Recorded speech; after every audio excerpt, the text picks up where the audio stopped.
All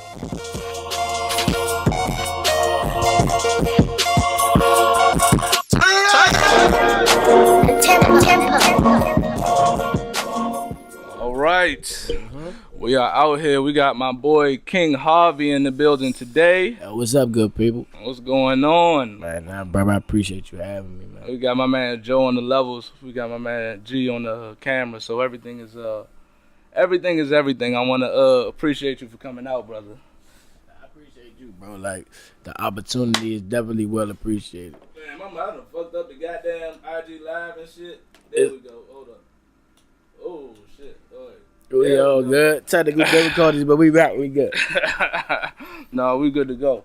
But all right, so my man right here is a talented artist from the DMV, and this is, I guess, a part of my spotlight section where we support black business. You know what I'm saying? That's just what it's all about. You know what I'm saying? I mean, now I'm gonna put a disclaimer on there. Like I've known Cuz for a minute. We actually, you know what I'm saying, went to high school together. You know, yes, sir. I didn't even know you rap, honestly. You know what I'm saying?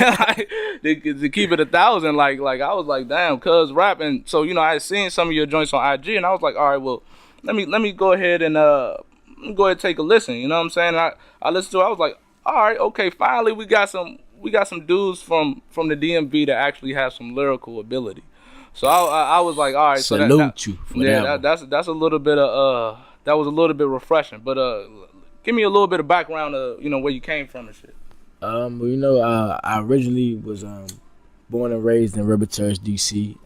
When I was probably about, I want to say maybe 11, 12 years old, I moved out to Maryland. So I've been out PG County for like half of my life too. So, you know, I love the city. I put on, you know what I'm saying? I definitely shout out and represent my roots, but I ain't one of these niggas that's like, oh, these bum-ass Maryland niggas or whatever the case is. Like, bro, like, we live 15 minutes apart, 20 minutes apart. It's some difference in the culture or the, you know, the demographic or whatever, but at the end of the day, we all the same area, bro. So, like, I love just being from here, period. But as far as music is concerned, my bad. I always done love rap, bro. I can remember being in I think I said this on the Neo Noir podcast. I was like probably 6. My pops had a green like Honda LX little box joint, and summertime was like banging at that time. Like every cookout, you know, is universal as a motherfucker. You hear that joint, like summertime, you bump, you get your shit clean. Pops used to hop in the whip, and I used to just remember the feeling they gave me. He used to play that, Kid and Play, and Rock Kim. And I could just remember, man, like... Rock Kim, boy. Bro, I could just... Damn, my mother used to keep that joint bumping in the whip. Bro, and I could just remember the feeling that rap music gave me, and I always gravitated to music, period. Like, even old shit, like Anita Baker, and, you know what I'm saying? Yeah. Just, like, I always kind of, like, just had an ear for stuff. And that's where I think it come from, I guess, organically. Like, nah, that's real. You know, what's interesting is that, like, you know, I think a lot of times people don't realize how much us as, you know, DMV people, how much we really try to support each other. Like, I could say, like, as far as like the DC invasion, you know, that little hashtag and stuff like that, and that's kind of specific to the like the comedy section where they be like making little videos. They and stuff. show love to each other though, bro. They show big love. They work together, and I could definitely appreciate. They funny as shit too. A lot of them came off of Vine. Now, if anybody remembers Vine, like, you know what I'm saying, I guess that's a little bit, what was that? That was probably like 9 years ago, like 7 years ago, man. Vine was popping in the streets. Little 6-second videos, and joints was hilarious as shit. Platform from that. Oh, and you know what I'm saying, you gotta respect it. So that's when I started really seeing, like, you know, I seen people like David Banner and you know, Michi, he like a singer and shit. He was the one that was fucking with what's Shorty name? Black China. Yeah. He was the one that was supposed to be in the video. Yeah, he from here. I done seen him around a couple times. I seen bro at Lucky Strikes one night at this little you ever heard of that? They be having the silent dance parties or like the little events where you could just have the headphones and everybody in the club. Yeah. That's that. The silent dance party. I seen bro in one of them joints, and I actually to go back to the comedy thing. I don't mean to double back. You good. But the guy David Ruffin. Man, Man, Slim, when I tell you funny as hell, but the best quality is bro was humble. Me and Jeremiah was at a Wizards game. I seen him and his manager, and I know everybody was rushing him and everything, but dude literally nigga stopped and took a picture with everybody that gave him some like notoriety or just acknowledged like, oh, they knew who he was. He was humble enough to be like, I don't give a fuck, you know what I'm saying? Stop. He even shouted my little man out and put him on his story and everything. So I love how, like you said, the area is starting to kind of support each other more. I mean, that's real. I can actually attest to, like, you know, every artist ain't really like that. You know, I can tell you specifically, like, I was down North Carolina for college. So that's when I was really like, you know, I was doing little rap battles and shit and playing the bass, right? So what I used to do is I used to take my That's a special one. That's my first one. Yeah, that's beautiful. So I used to bring my guitar, my bass into the club, right? Oh, wow. And just off the strength, like I used to bring my bass into the club and I rap to the DJ and be like, you know what I'm saying, let me rock the bass line on the joint. So it would be like the first one I ever did it to, like I come in there to Walker, remember, oh, let's do it and shit. So he'll have me start the joint, you know what I'm saying? And then just crank the joint before the song came in. So that was my little thing. And then we actually had a artist come through. Hey, that's dope. What the fuck was that nigga name? I don't know. He not popping no more. He had one song. But I remember he came through the joint, and I remember like that was me and the DJ was rapping and shit, and we was like, all right, yeah, we gonna set it up. We gonna do it like this. And as we was going through as he was beginning his set and stuff, and I started playing the bass line to the joint, which I was on it. Motherfucking, like, the nigga stopped the whole joint. You know what I'm saying? It was like, nah, I'm not about to stop this set. Yeah, he stopped. He was like, nah, I don't need the bass line. I was like, God damn, these niggas out here, man. That's not a real artist, right, then, bro. No, that shit was. Because I'm about to kick some shit to you off that I love when topics just pop up. I don't want to do a set, like my campaign for my performances is no DJ, bro. Like, I don't want to DJ. How do you work it out like that? I don't want you to just drop my music, bro, and like go along with a pre-recorded track. Like, I don't want a reference track. I want to get up there, have a bass player. I know a dope ass white boy named Andrew Fellins. I learned what music was supposed to sound like and feel like by watching this white boy play his bass. He got residency at him and my boy Nasim Sadiq got residency at the OTI in Largo every first Sunday of the month. I paid attention to the white boy on the bass. This nigga was making some of the ugliest, fucked up faces. That's how you know a nigga. But I looked at my shorty and I said, he in his jam right now. Like, he don't see me, you, nobody else. He feel him and his bass, and that's what real music supposed to feel like. And I said, from now on, like, even as a rapper, I want to have a set. I want to bring a drummer, electric guitars, bass guitars. You gotta have that dope bass line, and just rock out like that, bro. Like real music. If you're a real artist, you love somebody like you to pull up in the club, like you said you was doing, and just come out there. It give you another vibe and another sound. Nah, that's real. And you know, I think that we kind of used to it, especially as Go-Go DMV City, people, bro. right? Yeah. We kind of used to it as DMV people because everybody knows that. At least this is how the policy used to be. When artists came to town, you perform with the band. Like TCB used to have it too. TCB used to rock. Like when Gucci came to town, when Nicki came to town, when all of those major artists came to DC area. You got to rock out with it. Now don't get me wrong, it was $150 to get in the club. All right, that shit was wild. That was fucked up. But anyway, regardless, it was like that's how the shit used to be. Like you used to have to vibe with the city, or nobody was gonna fuck with you. I'm gonna ask my man G. Who was that one artist that came through and said they wasn't going to perform with the band, and then they was just shunned off the stage? That wasn't Raheem Devon. Who was that? I know Gino. It was somebody. It was God damn. It was a singer. It was a singer, right? Like he said he ain't want to perform with the band, and then like niggas like that booed him and ain't fucking with the set. Nah, it wasn't right. It was somebody. It was a singer that was similar to him. I'm trying to think of who the fuck it was. Yeah. Was it Jay Holiday? Was it? Nah, it wasn't Jay. It wasn't Jay. He from here too. Yeah, it wasn't Jay. It was somebody else. But regardless, like my whole point was that like if you don't rock with the city, you don't rock with the city, like that shit ain't gonna pop. But I had seen on the gram obviously the other day, like you had like a show or something. You did something with Life Jennings and shit. Oh, nah. K Michelle was the one. K Michelle was the one.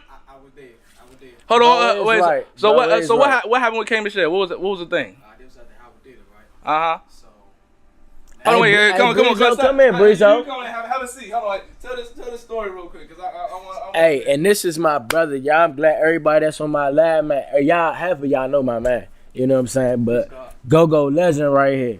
But love it. I'm just a fan of love it. Nah, here go legend. Right, you come through anywhere on the East Coast, if it's a go, you gonna see my man. I promise you.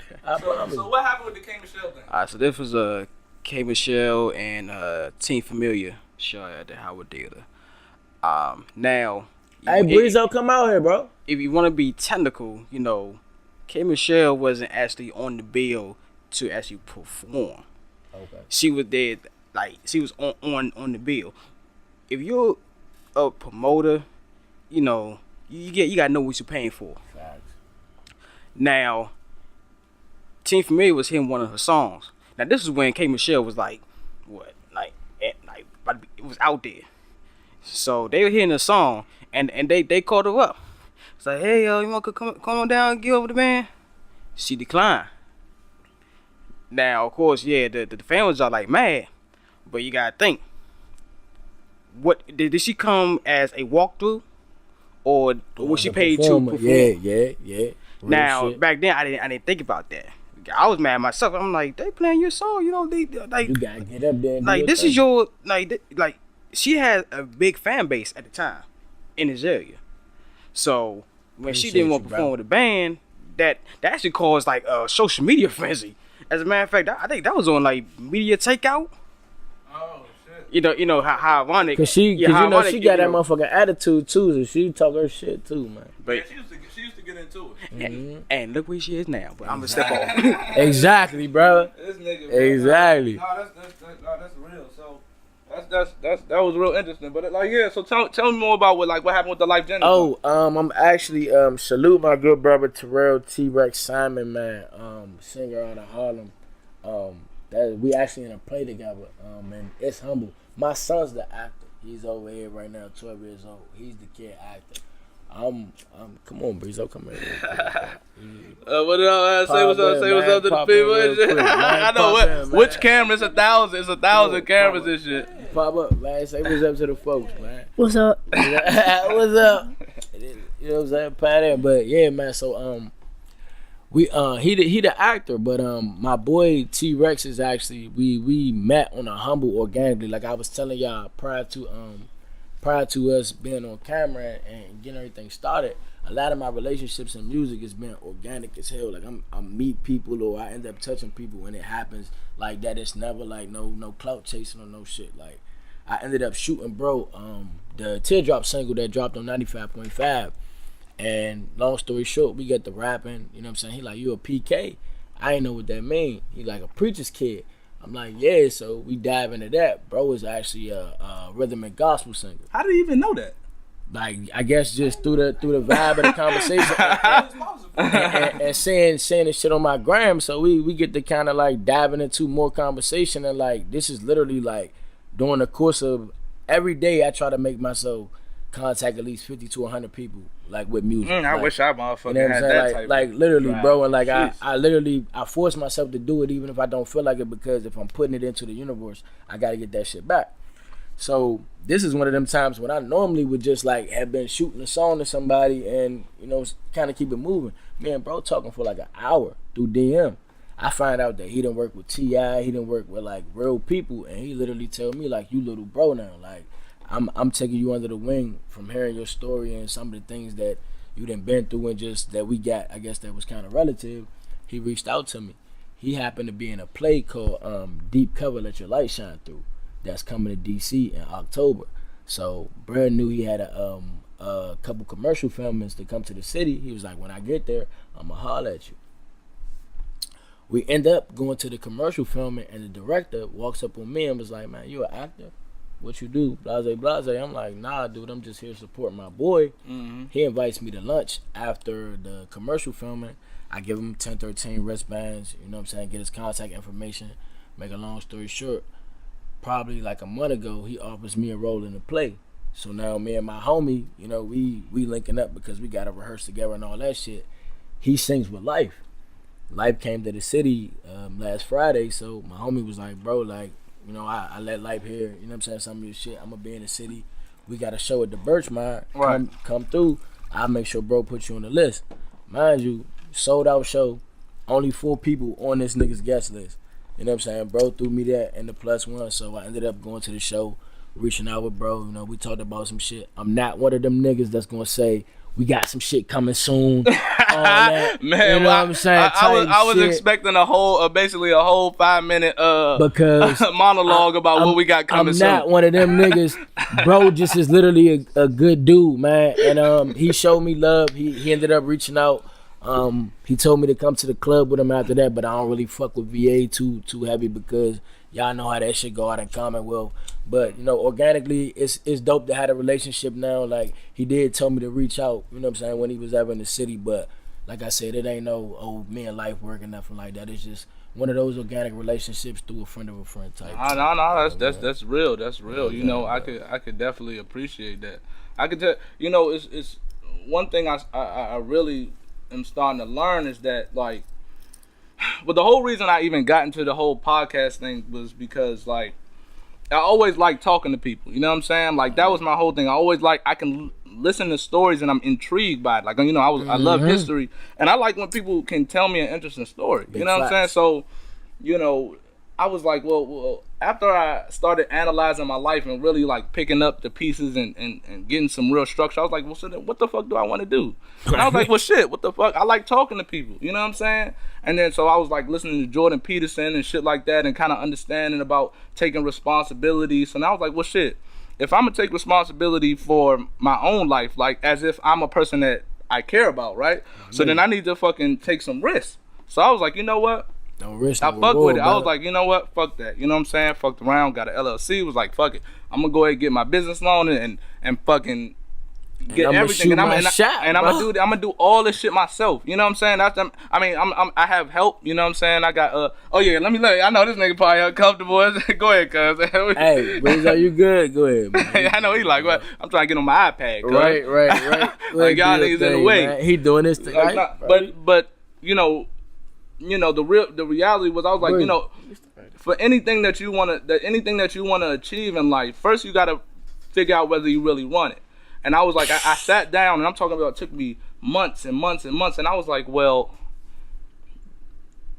I could do this shit. I can invest my time and my money and take a real risk. And if nothing happen, I don't give a fuck, because I'm doing what the fuck I like to do. Man. And that's the problem. Like when people don't do what it is that they love, man, they get resentful. You leave a casket full of regrets, bro. Man, what? That's a fact. And it's only enough room in that casket for your body, bro. I don't need to bring the regrets and the disappointments and all that shit with me, bro.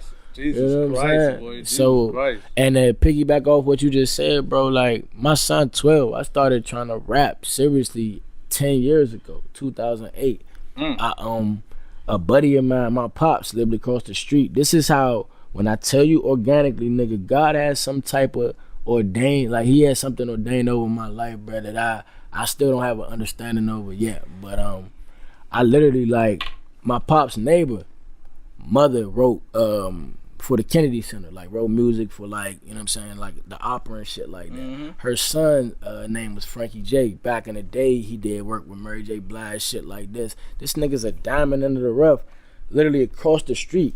We link up off the tree, bro. Like, the nigga wanted some, you know what I'm saying, some buzz, so I ended up, you know what I'm saying, we linked up like that, and bro ended up, you know what I'm saying, taking me in the house, and he plays the piano. Then he hops on the cello. Then he hops on something else. Hops on the cello, like no, because his mom literally has this nigga's mom has a sunroom in the back. Do y'all know what a cello is? You know what I'm saying? Like, the nigga mom's cello, you hear me? The nigga mom's has a sunroom in the back of the crib with nothing but instruments and shit. So, like, and he's like, dude, like, I'm a musician. So we start diving in, and I freestyle for him. Let's say fast forward a couple weeks, he like, bro, I'm leaving for Atlanta. You know what I'm saying? I fuck with, you know what I'm saying, your sound, and I think, you might just need a different change of, you know what I'm saying, I guess scenery to really get into your music or whatever. At the time, money was kind of funny. I think I had some short shit in my pocket, but it was like, Bro, this man literally, he was linked up with this guy named Donnie Scantz who had did some shit for Chris Brown. So he had some ties to the industry, and it's like, either you take the chance or you sit here and you know what the fuck is still at home. You know what you're doing. You know what you're doing going to work. You know what you're doing, whatever the case is. But if you really want something different for your kids, or you want to solidify something that motherfuckers gonna probably say you crazy or look at you like, oh, you, what you gonna leave for some rap shit? And my pops, who is, you know, my biggest guidance and, you know, one of my foundation, who showed me, you know, all I know, nigga looked me in my face and was like, so you wanna go to Atlanta to rap? And I was like, yeah. And nigga was like, well, I hope you don't think I'm about to give you no money or nothing to help you get down that, you know what I'm saying, that motherfucker. He like, but do your thing. My boy told me I had 2 days. I think I had like $500 in my pocket, maybe a little less. We got on the road. I didn't know how long I was going to stay. I didn't know what was going, you know what I'm saying, end up out of it. Long story short, we in the studio recording one night. My boy AD, shout out my brother. That's my brother. Like for real, this money and family shit that's on my arms. Like, bro put me onto this. He from Chicago. And we met, and he was working on a project called Welcome to My Private Party. I can get that off Dat Piff with DJ Holiday.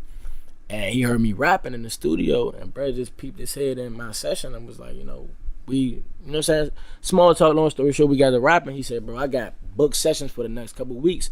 I want you to help me work on my project. You know what I'm saying? Fast forward, I ended up getting on the Holiday joint. I come back home, and, you know, I'm kind of wearing that shit on my shoulder. Like, I know niggas from DC ain't fucking with, that's Gucci Man DJ. That's this person DJ. So I'm kind of riding a little high wave, but not realizing it wasn't my tape yet. I was just featuring on somebody's shit. I hadn't really put in no work. Mm-hmm. But I had gained a little, you know what I'm saying, a little speed, a little, you know what I'm saying, notoriety for some music. It felt good, like you said, to be doing what you want to do. No, that's real. So, you know, springboard, I got into it, and bro, like literally like that whole Atlanta trip and that taking that risk was probably the platform of where I'm at now. I look at it 10 years later, my first single to ever get on the radio just happened in March. Like, that's a 10-year spot. Like, literally, like, and I literally looked at this shit like, it was points where I took a hiatus, like G said before we got on the camera. I had a mixtape that was supposed to drop, like, years ago, and I scrapped all the material just because I ain't really fuck with the, what I was about to get to the public, and I felt like you only get one time to be the new kid on the block. And, like, we here now, bro. Like, so I say that to say, like, don't quit on shit, bro. Like, if it's something that you want to do for your soul, and a motherfucker is telling you or giving, like, trying to give you some type of deterrent or pushing you away from it, it's probably because that nigga's sitting there and scared to do something for themselves, bro. That's a fact. You know, it kind of mirrors what because I'm a real, like, kind of history buff. So it talks, like, with Taoism, right? So Taoism is like the yin and the yang, right? Chaos and order. So, and that's kind of one of those things that transcends all religions. That there's an idea that there is order and there is chaos, and that the meaning in life is straddling the line in between. So you have what you know. You know what I'm saying? So obviously order is what you know, chaos is what you don't know, and so you can't just sit in order your whole life, because that's stagnant. You know what I'm saying? And tyranny within yourself could happen. So what you do is you have to take your step out there, you know what I'm saying, to the things that you don't know. You know what I'm saying? And don't get me wrong, it could fuck you up. You know what I'm saying? Right. Like, because it's chaos, you don't know what's gonna happen. It can spin you, bro. You have to venture out there if you're gonna find any type of meaning in life. You know what I'm saying? And people that are either too deep in chaos, where they don't have any tradition or any foundation, they're out here aimless. And people that are in order are like almost prisoners to themselves. You know what I'm saying? So it's like it really made sense. Like I said, it really makes sense when it talks about, like, you gotta have tradition, have a fundamental set of values, you know what I'm saying, that can order yourself, and you use that to jump in the realm of chaos to try to find out. That's almost like your life preserver, bro. No, that's reality, you know. That's your foundation, like you say. I feel like a lot of people, like, they get lost in between that, like you said though. Like somebody, you might get they tilt too hard to the other side. Yeah, They either do the same shit every day and then get mad and resentful about it. You know what I'm saying? Or they just do anything all the time without any foundation, and then they find themselves in situations. They find themselves in situations like, you know, that's how you get locked up and fucked up and end up in fucked up situations. So it's crazy. But I'm gonna switch it up to real quick. So there's a quick story I remember. So this man used to play football back in high school, right? We both played football, right? Yeah. You know what I'm saying? I mean, he was better. I'm gonna just say it like that. But there was this one particular motherfucker, and I thought I was that nigga. You know what I'm saying? Because I was a little nigga. As we all should. Right. We all should. So we had all right. So what the fuck is that shit? It's this little joint where, you know, in football where y'all gotta meet at the cone and tackle each other, right? Facts. You gotta meet it. You like, you know what I'm saying? Like nigga, they don't even know. But look, you gotta meet at the cone and tackle each other. You know what I'm saying? I came through. You know what I'm saying? I was like, all right. So I think your father was the coach at the time. Your father was the coach at the time. And he was like, I actually appreciate that because he was like, number one, I thought, you know, mind you, I was a little nigga, so I was like, look, I ain't trying to play no defense. I ain't trying to tackle nobody. You know what I'm saying? I just want to get my rocks off. You feel what I'm saying? Just give me the ball. Hey, look, I was like, hey, look, I was like, all right. He was like, nah, like, first time I came to tackle him or whatever the case may be, I come through the hole, I'm hesitating, bam, he give me a move, I just fall straight to the ground, bam. You know what I'm saying? It was like one of them shook moves. It was a rap for me. You know what I'm saying? Like, it was one of them put me on World Star, nigga just got shook all his shoes. You know what I'm saying? But he was like, nah. See, because you bullshitted. His father was saying. He was like, nah, you bullshitted. You gotta attack that. You know what I'm saying? Now, mind you, we came through. You know what I'm saying? I think I took him down if I remember. Oh, but no, it wasn't no, you know what I'm saying? It wasn't no crazy tackle, but I actually, you know what I'm saying? I actually did it. You know what I'm saying? And it kind of speaks into volumes of life. You know what I'm saying? Look, sometimes things are going to be difficult where you may not win, you know what I'm saying? Or you may not what you think is winning, you know what I'm saying? But you have to actually make the attempt, Bruh. you know what I'm saying, to attack these things. So that's why I vibe with, especially damn it seems like everybody that has come on my podcast, because there's a lot of black people that they don't show in the media, you know what I'm saying? And that a lot of our own don't particularly promote, that are really taking risks out here.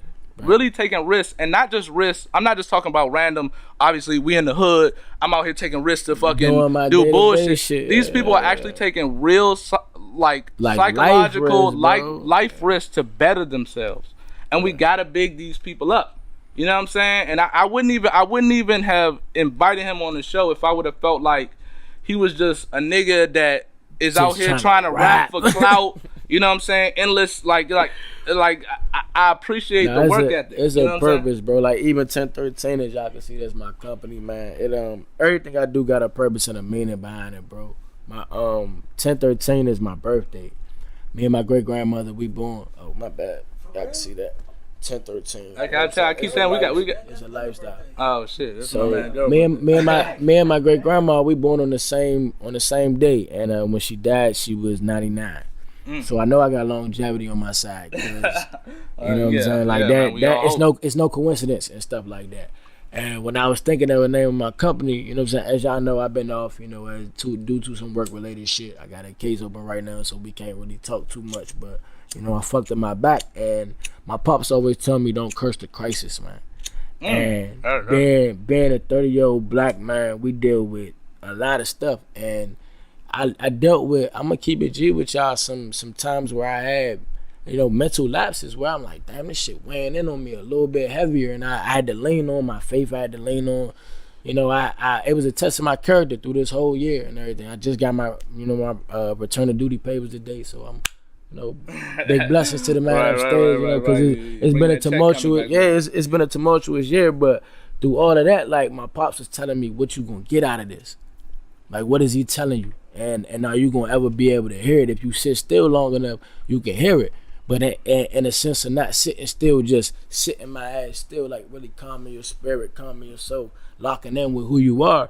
And I looked at it like, damn, well, I had ran away from, I had literally stopped rapping for like almost a year plus. I hadn't been in nobody's studio, scrap projects, and I had producers still calling me, still sending me shit.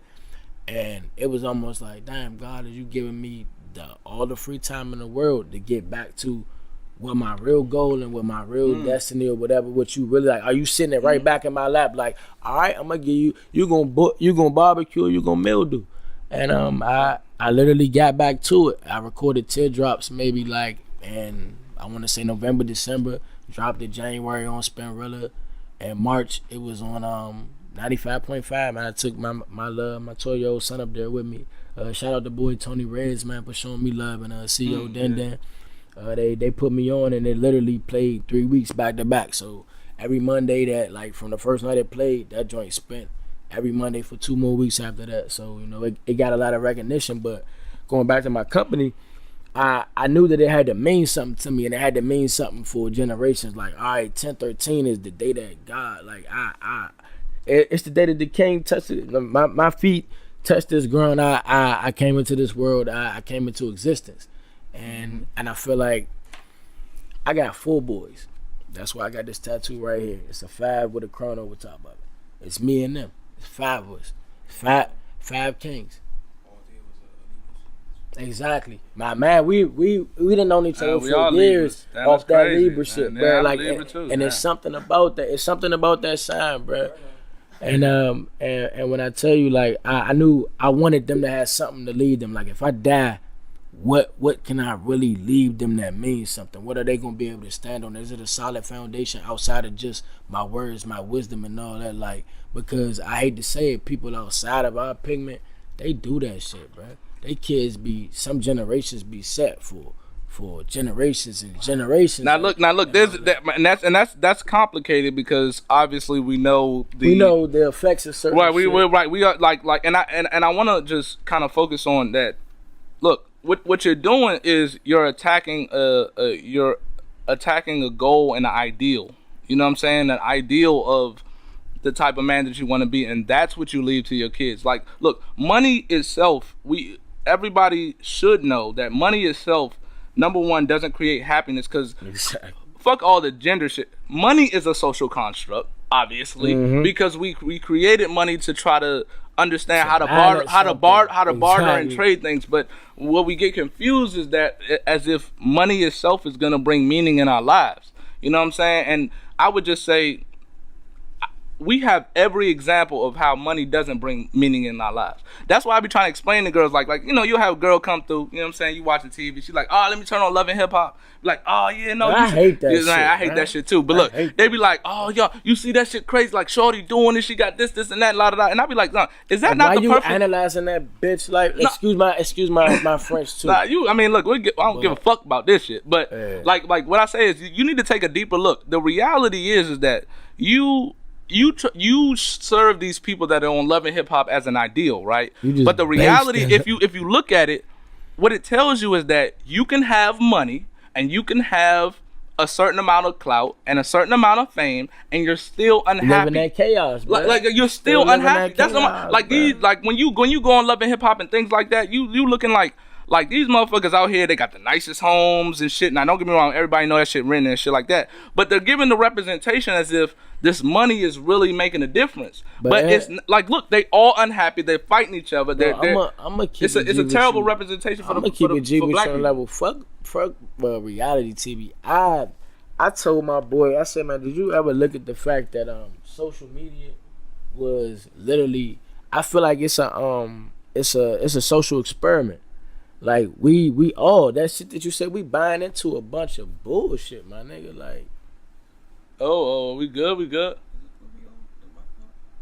Oh yeah. We good on that. The red on it, right? Do you see the red dot? All right, we good. I'm just look. We just make sure the levels and all. Okay. My bad. No, but that makes sense. I literally looked at it like we feed into the perception. Like, you'll get on your own Instagram. Aubrey made people can say this man soft. They can say everything they want about Drake, but he's a rapper. He gets paid to rap, and that's what bro does, and he does it on a peak level when he tries to do it. He had a couple lines on that Emotion song or Emotionless where he basically like broke down how everything goes. Like, you got a chick that may have wanted to go to Rome her whole life, like he said in his punch, and the whole time she was there, all she did was post shit to impress the people around her instead of basking in the actual existence of being in Rome, like enjoying shit. So I feel like we all got a perception of socially, like, oh man, we want to, like, the world looks like this, or like somebody else's life looks amazing to you socially. But at the end of the day, bro, I don't know how you walk. I don't know what your bills look like. I don't know what your life is really like. But we have created something that's not. We have made reality non-reality, bro. Like that's what reality TV is. Like this shit's not. You know, you talk about a lot of great themes because the reality is that, like, number one, there's a flaw with trying to compare yourself with somebody that you don't know, right? I can't compare myself to you because I haven't lived your right life. Beside me, and I haven't lived your life. So the only person you can compare yourself was the person that you were yesterday, because you have all the information of who you were yesterday, the makeup and everything. Right. So you just try to be a better person than you was yesterday, and that's the only thing that we can do. That's the only. And if we all do that instead of worrying about what such and such thinks and what they think and how I need to get this and get that, you know what I'm saying? If you tell her, if you was to ask this little dude, and you know he's been afforded nice things because you know he for the most part he's a good kid, man. You know, the dude don't give me no trouble. You know, he great grades. You know, respectable dude, humble little guy. But at the end of the day, I still tell him don't place no value in that materialistic shit, son. Mm-hmm. If I strip you, if I take that Louis Vuitton belt that he got off right now and that shirt, that watch that he got on, that's mine. That $400. Just throw that out there, like that. Parents watch. Love to do that. Look like, you know, that shit that I paid for. You know what I'm saying? But now on some real shit, if I take all of that off him and strip him bare like he came into this world, what's the makeup of you? Is your character still gonna be the same? You still gonna feel the same about yourself? Like, do your confidence shift and change when I take your Gucci belt or I take your whatever? Because if that's what you invested, you as a man, then you lost like a motherfucker, bro. You lost. You so lost, and that's why you would catch me with my 1013 shirt on more than you would catch me with some other shit. Because this my brand. I own this. I take ownership over it, and I'm trying to build something bigger into it, and it means something more to me. Mm-hmm. And that's what the company and the music kind of comes with, bro. Like I found myself looking at music like I do have somebody that's looking at me. My music is his hieroglyphics, bro. Like, if he don't even understand some of the shit I'm saying right now, it's gonna come a day when he's like, that's what the fuck Daddy was talking about, or that's what he was kicking, or that's the direction that he was trying to take us in, or that's the guidance he was trying to give. Mm-hmm. So I found myself changing my approach to a lot, and So that's a good question. Like, so what is your approach? Because I would say that, look, there it seems that nowadays in rap there's two different type of approaches. There's like you can try to work on your particular craft and then get yourself visible to, let's say, PR firms or labels, people that can facilitate your you know what I'm saying, mm-hmm. Can facilitate you being known in a very abroad. Yeah. But then there's another way, like I've actually heard of, and I'm not sure whether this is 100% accurate, but it sounds really nice. Like as far as, like, let's say the P Miller, and then, like, let's say the Migos type of way that you could come up. So for example, what I've heard was that, you know, when they first started out, what they did was kind of created a team of people, right? That not like they was talking about, like, that people was in the studio. Now while they in the studio recording, they had a team of people that fuck with them that was out there just out here burning CDs, rapping them joints up. You know what I'm saying? Just like real live on the ground level, not worried about a label. You know what I'm saying? Like real live trying to, like, individually distribute your funds to the people, and that was my goal. Like I got like, look, I read endless. I read Rap Master P joint. I'm at the Book of Luke. I think every rapper should read the Book of Luke. You got the owner of Fubu's book. The fuck is his name? I read the book. I don't have it with me. His name, but I'm gonna keep it a buck with you. He's on Shark Tank. He's on a bunch of different exactly. Shit. But I adopted this man's approach every day. When I drop, it's a way how you approach the dropping your music in a single, and I learned the formula. And I've been privy to some conversations that I feel like are worth more than money, and these have helped me along my way. I had 756 followers before I dropped Teardrops. Within a matter of me taking his approach to, he told me on his Breakfast Club interview, the dude said, use your email as your inbox is. He said your outgoing is your offense. So when you wake up in the morning, you don't take any emails. You don't read anything. Everything you do is sending something out, putting whatever you're trying to do into the universe. So he said if you do at least 10 to 20 of those in the first hour of your day, but don't respond to anything. Don't be on the defense, because when you get in defense mode, it takes your mind and puts you, it kind of puts you in a vulnerable position, opposed to when you're on the offensive, you feel more confident. So I started taking an approach to every day. I would get up, and instead of spamming people with music, most niggas will literally send you the link to their song, and that's it, bro. It ain't no what's up tempo.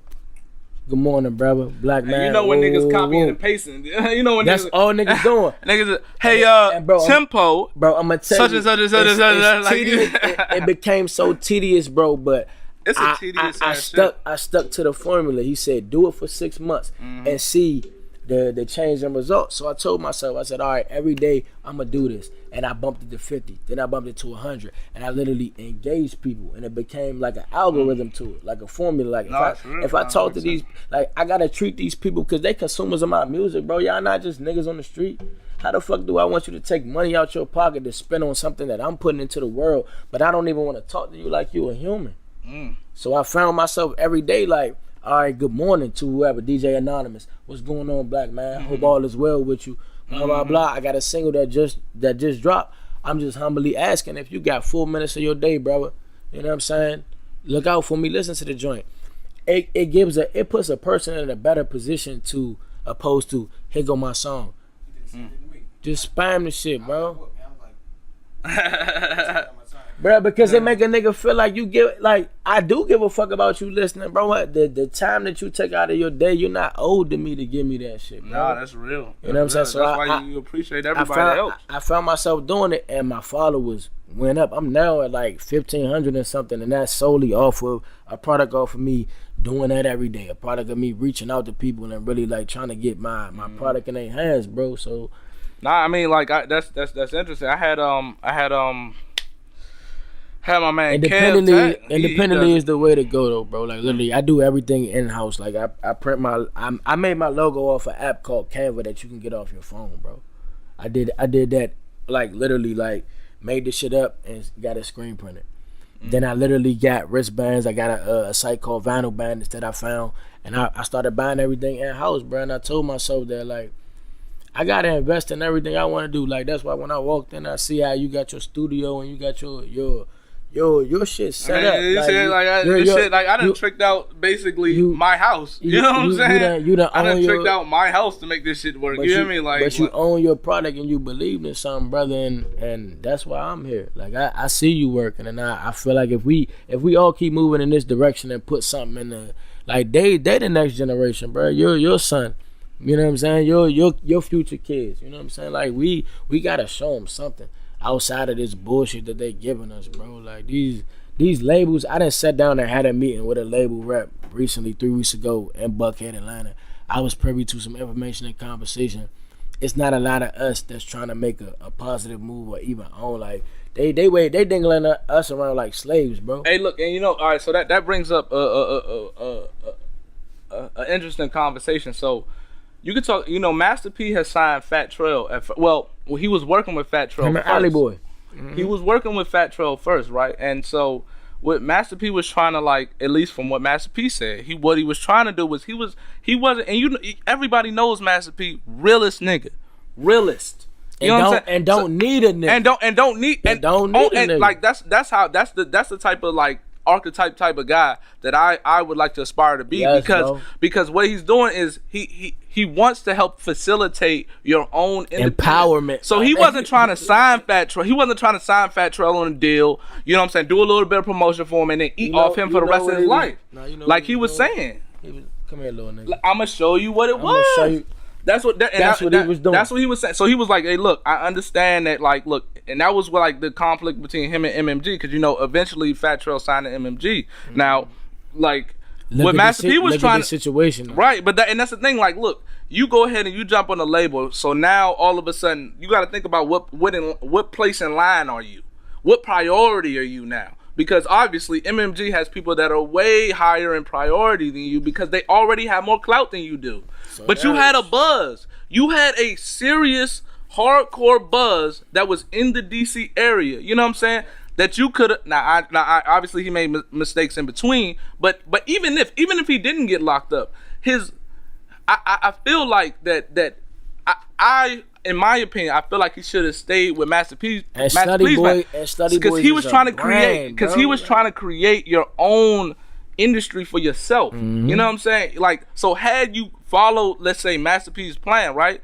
You would have not only had the support from the area, because this area fuck with him. That's just it.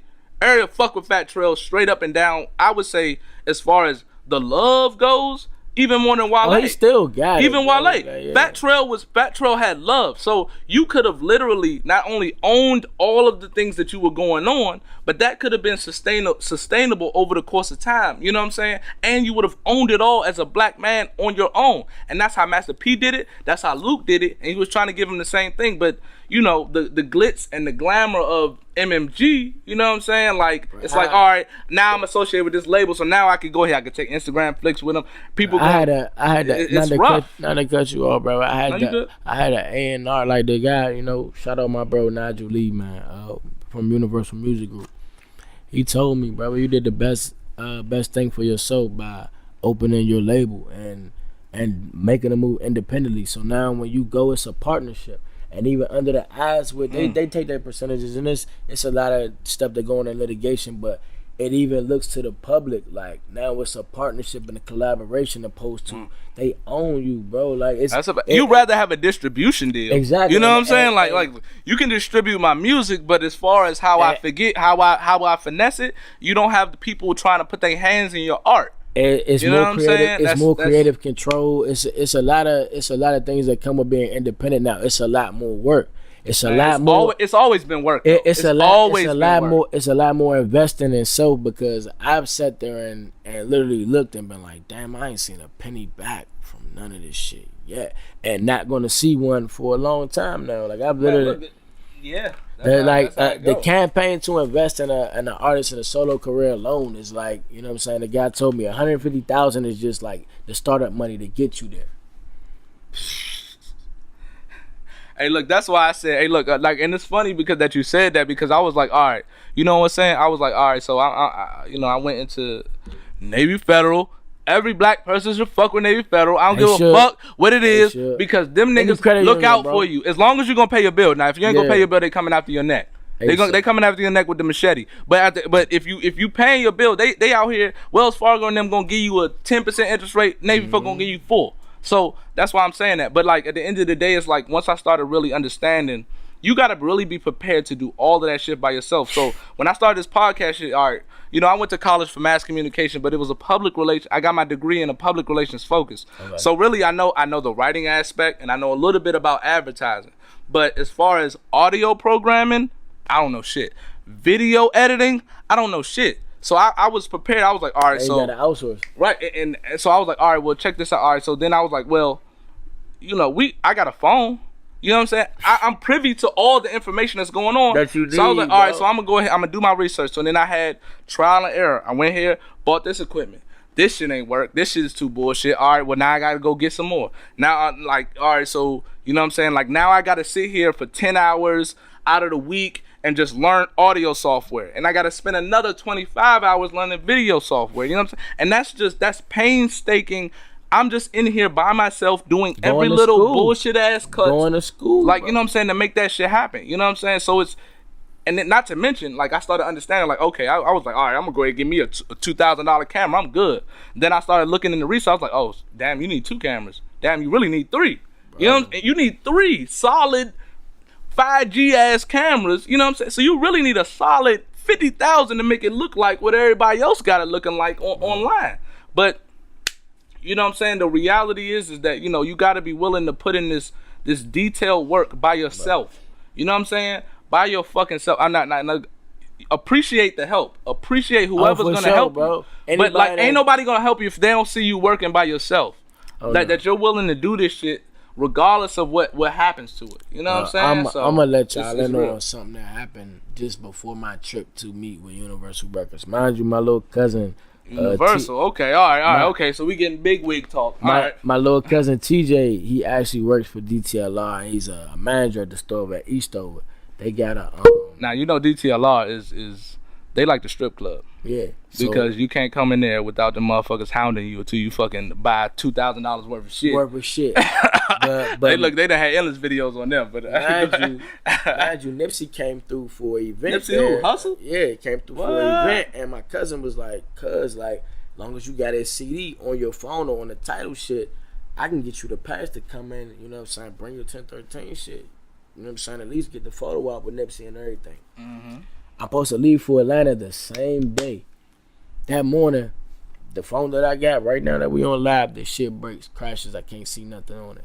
I'm in sprint for the majority of the day trying to get the shit worked out. Mind you, funds is kind of tight. Niggas know I'm going to keep it G with you. Niggas on workman's comp right now, bro. Money is super tight. We got babies out here, so it's that's like what 60% of what you was making. Bullshit. That's it's 60%. Pennies, bro. That's 60%. Pennies, bro. Like if you was making 1,000, you only get 600. Exactly. And then you break that shit down and break that shit down. You know what I'm saying? So we gonna keep that, but it is what it is. Real niggas do what they gotta do. But so it wasn't feasible to get a new phone, so I'm like, damn, I gotta get on the road. I need the GPS to get to Atlanta. I'm driving by myself, mind you, because I can't fly. I don't really have the funds to fly down there. You know what I'm saying? Get my accommodations and everything. I'm trying to budget or whatever. So a nigga gets to the Sprint joint. They give me the song and dance, whatever. I'm explaining, you know, the whole ordeal. Tell me go to a third party. I go to outsource. The shit don't work out. I take my daughter's phone. I'm like, all right, fuck it, I can use Les' phone. We get on the road. I drive 13 hours by myself because traffic was kind of fucked up. You know what I'm saying? But it's dedication, bro. Like when people don't see the behind the scenes shit, like when they say like an artist is overnight success or whatever the case, I know personally as an artist, there's a lot of days of empty, you know what I'm saying, empty days or empty feelings or just like times when you sacrificing more than you feel like you ever gonna get. Like that's a fact. I drove down there, bro. So mind you, I like I said, my homegirl Scooby, she told me I could stay with her because I didn't really have the money to get no hotel for the week that I was gonna be down there to meet with the label. So I get down there, it's probably like 6 in the morning. I finally, you know what I'm saying, get down to lay my head or whatever. Wake up, maybe 3 hours later, the guy's calling me, you know what I'm saying, like, all right, we can meet at 1 o'clock, whoop, downtown, 18th, whatever, in Peachtree. I'm like, all right, let me get my shit together. Run around. Long story short, maybe that whole 3 days of meetings and running around to different events and everything, I barely slept. I drove by myself both ways, so like that's a matter of 26 hours and like a couple of days. But who else gonna do it, bro? Nah, look, that's how you gotta do it. Like, look, who gonna do it for me? He gonna do it for me? Nobody. His brother's gonna do it for me. Like, you know, that's actually the point where people actually give up. That's the point where actually give up. People will quit. I had so much riding up against me to literally. I had my accommodation set the week prior to my homie I was supposed to be staying with. He ran into trouble, which happens in life. So when that switched, I had to shift gears. My homegirl Scooby, shout out to you, Scoob. I love you for that, baby. She and she got her own family, her own situation. She gave me her office. She moved all of her office equipment and all of her stuff that she does for work out of her office. I slept on that air mattress for them couple days, nigga. Like, people that play that glitz and glamour on the gram and play their life like it's sweet. These rapper niggas are lying to y'all, bro. It's a struggle. If you really dedicating yourself to something and putting your everything into something, you're gonna have the moments where you have them downtimes. Don't be afraid to talk about that, bro. That's what make you, bro. I appreciate you bringing that up to the rapper's line, because that brings me to a point that I talk about with every young nigga that I'm talking about. Like, so look, so you know, I've obviously listened to trap music for a long time. You know, of course, I wasn't, you know, I'm still into Nas. You see, I got that big ass Nas shit. You know what I'm saying? But I was into trap music. Now, mind you, what trap music will tell you that everybody says is that I came up from an ounce to a whole thing. And I learned when I started selling that isn't how it goes down. You don't come up from an ounce to a whole thing, because it's damn near fucking impossible. I'm gonna just tell you, like, and that's how they're lying to you, because I could just tell you like this. I'll just break it down real quick. All right, so let's say you're selling weed, right? All right, cool. So let's say I'm gonna bring it all the way back to like when niggas was Reggie, just to keep the money together. All right, so back in the day, an ounce of Reggie used to be 100. All right, straight. I'm speaking off of prices when it was down North Carolina. It probably was up here 125, 130. But the reality off of 1 ounce is that you could probably stretch, if you break it all the way down, serve niggas sticks and seeds, you could probably make a $90 to $100 profit off of 1 ounce. I was about to say, bro, you could probably stretch it. Like, if you that nigga and you working niggas, you could stretch it a little bit more than that. But to look, point of what you're saying you fucking yourself over if you're doing but that like, too. regardless, all right, so you're talking about 100. Now, how many transactions? That's an ounce, that's 28 grams. How many transactions you had to go through that? You had to go through at least 10 to 15 transactions to go through that if you broke it all the way down. All right, cool. So if you're talking about going from an ounce to a whole thing, so let's say for weed, so 1 ounce you can make $100 off of that if you stretch it all the way down with 15 transactions. All right, so you got a pound, right? Pounds back in the day was like 1,000. You know what I'm saying? So pounds going for 1,000, anywhere 1,000 to 1,200. You know what I'm saying? You break off $100 off of each one of those. Now, mind you, the only way you're gonna fucking get the most amount of your money is if you break it all the way down. But that's not how the game goes. Somebody gonna want 5, somebody gonna want a QP. Somebody gonna want a 7th. You know what I'm saying? So the reality is the transactions that you have to get to in order to get to a sizable amount of profit is gonna be anywhere from 50 to 70 transactions versus a pound. So you can make off of that $1,000 that you spent on the pound, you could probably make $1,500. Now, mind you, 70 transactions means that's gonna take at least a week unless you are booming in New York when the crack epidemic. You know what I'm saying? So other than that, 70 transactions is gonna take you a minute. You could definitely. You could pump. I'm gonna put it like this, bro. You can get it, but you can't get it though. Bottom line, these niggas out here are lying. That's because the fact of it. All right, so let's and I'm gonna just close it up real quick. Let's say that you did all that and you made all of that off the pound, right? So now let's say that you don't have the connects that you need to have. Now you have to find a dude. Now you done graduated from an ounce to a pound, but now you need to get 5 pounds, right? But the same nigga that has 5 pounds ain't the same nigga that's gonna have a 1 pound or a QP. Oh, nah. So now you have to find it. If this nigga got 5 pounds, that means this nigga got 50. Really? If he's serving you 5, that means he got 50 in the cut. How do you even meet a nigga like that? And most of those dudes, when I came to come and get a pound or two, the reality is them niggas like, oh, I'm gonna give you this 5 and I'm gonna throw you 5. They be like, nah, I don't want another 5. I don't want to owe nobody. Nah, this is just how I work. You know what I'm saying? Because they trying to get that shit off. So the risk that you're taking for the amount of money that you're actually making, it don't match up. And in order for you to actually achieve that level, it takes a level of mathematical genius. Oh, I mean, it takes genius, and you niggas aren't built for that. It take a come up, bro. It takes a genius. It take a let's not underestimate these dudes that were really like Alpo, even Jay-Z. These dudes that are $1 million drug dealers are not dumb. They're not you. They're not you that you failed out of high school. And these niggas might have failed out of high school, but not because they were stupid. They just didn't want to go to school. These dudes are high in the IQ level. But I'm You're not built like that. I'm about to keep it G with you, bro. I'm saying. I'm just saying in this area. I'm not gonna say it right because I know like the nigga Lil Baby like that. That's one of them niggas that's not really lying. You know what I'm saying out here. It's some of these niggas that's not. I'm speaking towards. I'm not saying it's impossible. It's just unlikely unless you are actually. I'm speaking towards being from my area because I know some niggas personally that is average everyday niggas that you wouldn't walk past that you'll walk past and you wouldn't even know it, and they got 20 of them joints right now for you.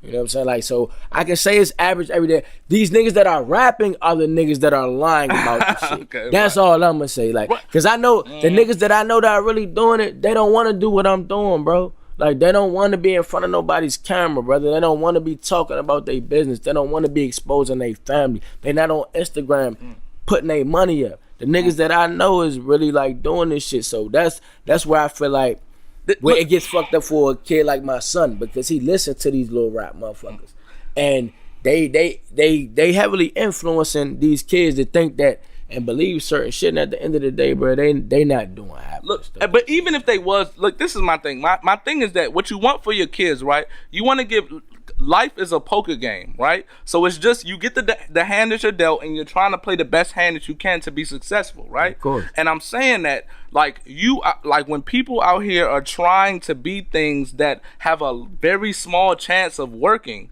then you're setting yourself up for failure, because the average, number one, even the smartest of smart drug dealers are the ones that do it for a short amount of time. You can talk about AZ, who do it for a short amount of time, take the money and then do something else because this is something different. Like you want to set yourself up, and the like the pentagrams of success, right, is conscientiousness and intelligence, right? So if you're gonna, the people that are successful at anything, we could talk about business or whatever, they're smart and they're conscientious.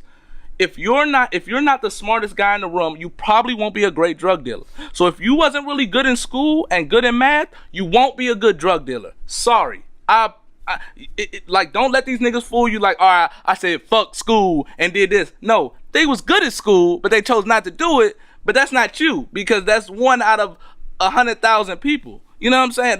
That's all my point. We need to set each other up so that we have the best chance to win. So do what you can do to be the best, to be as successful as you can. You know what I'm saying? You don't have to be Beyonce. You don't have to be Alpo or Rayful Edmonds to think that you're gonna be a success in your life. Oh no, you gotta empower you. That's why I feel like the platform for music, it disappoints me in the area, because ain't nobody talking about shit, bro. Like, I took my change and my approach because I done did a little bit of everything under the sun, right? Like, and that shit is documented. But I feel like, what do that mean for me long term? What do that mean for my children? What do that mean for, what do I leave on this earth? And I told myself, like, all right, bro, like, even with my music, what I'm putting into the universe, your words even got power, bro. They mean more than what you think. You get out here and you get to rapping something that you're not talking about. That shit is bogus as hell, because it's somebody that's actually listening to you that may believe in this shit. And that's when the cycle spins. Like I even look at these little niggas that live around here, bro, like, they heavily influenced by the wrong shit, and your subconscious sinks into that, bro. So when I started working on this Long Live the King album, it's literally that, like, long live the king. Like, what am I leaving out here? And am I telling somebody something better? And it gotta be substance. Like, it literally gotta be substance behind anything you speaking, bro. Like, if I sit here and he listen to, I'ma shoot you all day, or I'm trapping, or I'm smacking bitches, or whatever the case is, your subconscious, that becomes the way you operate, bro. That's real. So I feel like a lot of these guys got to change their approach. If you got a platform that's that big, why not use it for, I feel like, the greater good or something? Like, we literally playing to the hand that systematically is dealt, and we call it, we getting money and we doing whatever the fuck. Nah, nigga, like, cause on the scale of really getting money, we they puppets, and we look like dummies to them. Like, if you ain't really like even when you talk to these labels, dog, like, they want a nigga like you to want to take that quick deal, or wanna, you know what I'm saying, sign yourself over, because that mean, all right, we ain't gotta give you nothing. We can give you a small percentage and make you feel like you balling. Like, nah, that ain't the way it's gonna operate over here. So to bring it back full circle, so what's the next like, when does the album drop? Like, you know what I'm saying, we heard the single, like, when does the whole album drop? We like, I'm probably like 6 solid songs, and I want 13 because of the whole 10-13 thing, and I'm gonna actually drop it on my birthday, so it's gonna probably drop on 10-13 of this year. August. October. But honestly, man, like, a couple visuals. I talked to the guy from Valley Visions, because I want the director that does the first visual off the album to be somebody that's able to cultivate, you know, my exact, almost, I know he's not gonna get it to the T, but we gotta be kind of like on that same wave, like duality wise. Like, dude, you gotta feel me, because a lot of, like, the second verse on the single that dropped on 95.5 is kind of owed to a relationship with my mom. So the visual has to bring a lot to the table.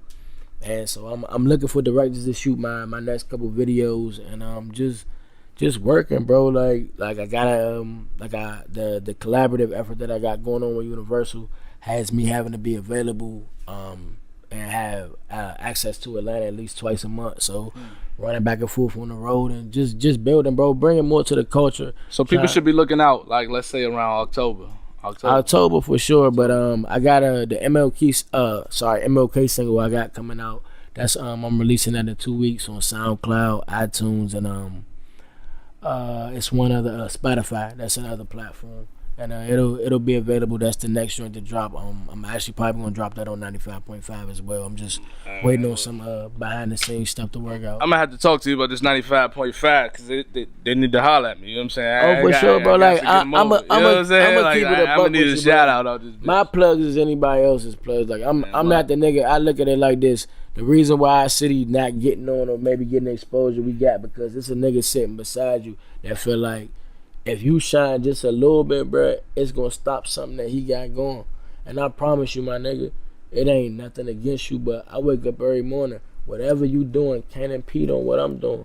Whatever I'm doing can't impede on what you doing. I can't stop whatever the man upstairs got for you. So I feel like if we get off that bullshit and actually start fucking with each other, like I've been in Atlanta where niggas might actually have beef with a nigga, but when it come to some paper or when it come to, we got a move that's going to be a power move for everybody, niggas get on board because it's bigger than you, bro. It's bigger than the little tedious bullshit or the hating.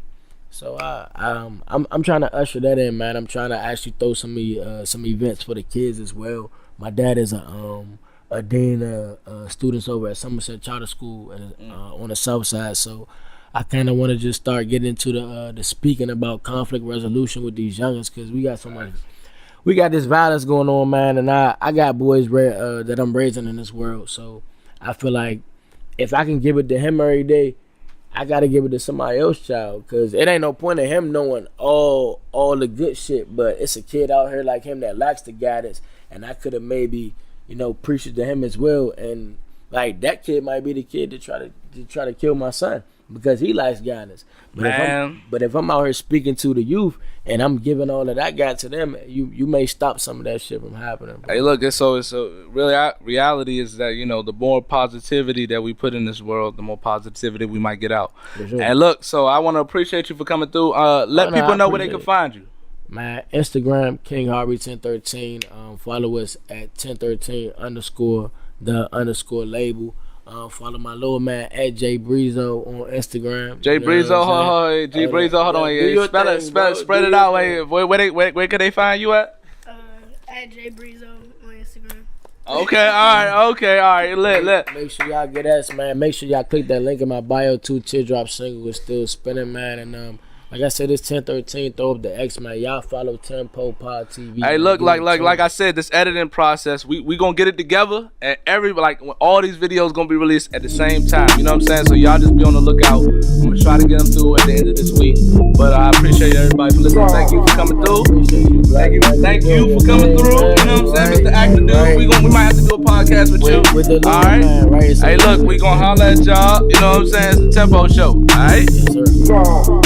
Yeah.